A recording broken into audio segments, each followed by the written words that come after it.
de mujer me creen tierna, pero me dicen perra si en la calle enseño pierna. Más que esposa, la gente anda buscando una sirvienta, mejor si calladita y con piernas abiertas. Yo soy fruta completa, no busco media naranja. No soy puta ni soy santa, soy lo que me da la gana.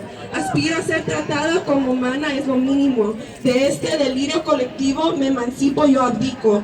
No asumo roles que estén preestablecidos. No te amo por tu sexo, sino por lo compartido. La libertad es cuando no hay etiquetas, el puño en alto para celebrar a las guerras. Como en la montaña están las guerrilleras, como en el micrófono hoy están las raperas. Sobrevivientes de violencia, mamás solteras, hermanas feministas del planeta Tierra. Thank you.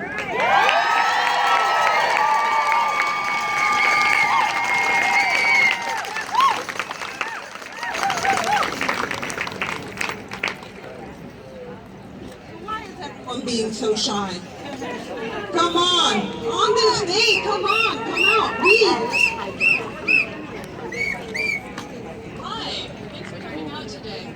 When I was a kid, I thought sexism was this vestigial cultural phenomenon that was going to be solved by the time I became an adult. And then I became an adult and I discovered that a lot of people simply don't think women are people. And that is the real problem. Why don't we have control over our own bodies? Because we're not people. Why aren't we heard in meetings? Why are we talked over? Because we're not people. Why am I hearing about job candidates' marital status, about their babies, how they can't be committed to their careers, and the first thing they did after graduating was have a baby?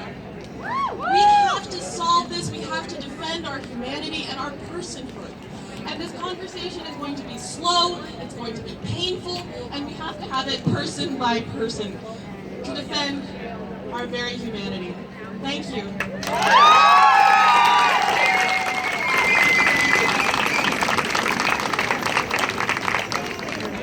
Hi everyone, my name is Erica. I'm a grad student here on campus, and I'm a member of the International Socialist Organization.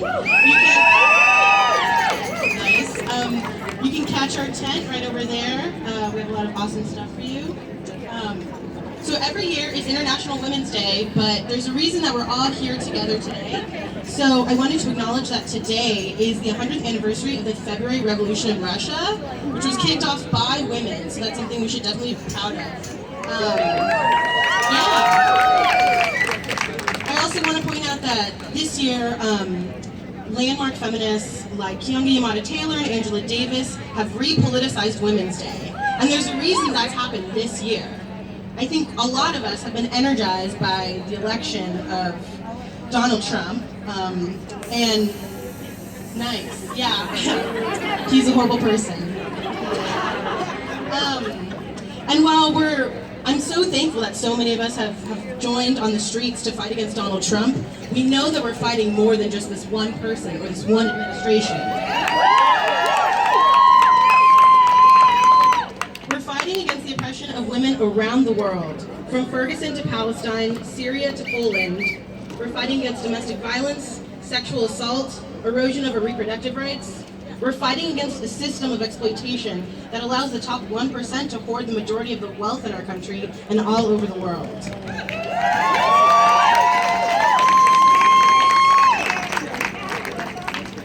We also have to be clear with what we're fighting for, right? We don't want to be on the defensive the entire time. We're fighting for something. A world without oppression. A world for the 99%. We're fighting for a feminism not of CEOs or politicians, but a feminism for working class women.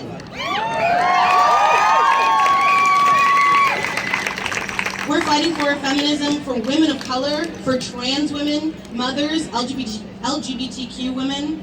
We're fighting for universal health care, child care, a world that respects the self-determination of all people.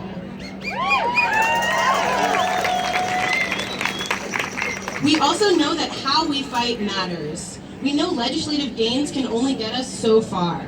Roe v. Wade, which I'm sure we're all extremely familiar with, the landmark pro-choice Supreme Court case, was immediately followed by the Hyde Amendment, which restricts federal funding for abortion. So we know that wins in the legislative sphere are going to be attacked almost immediately.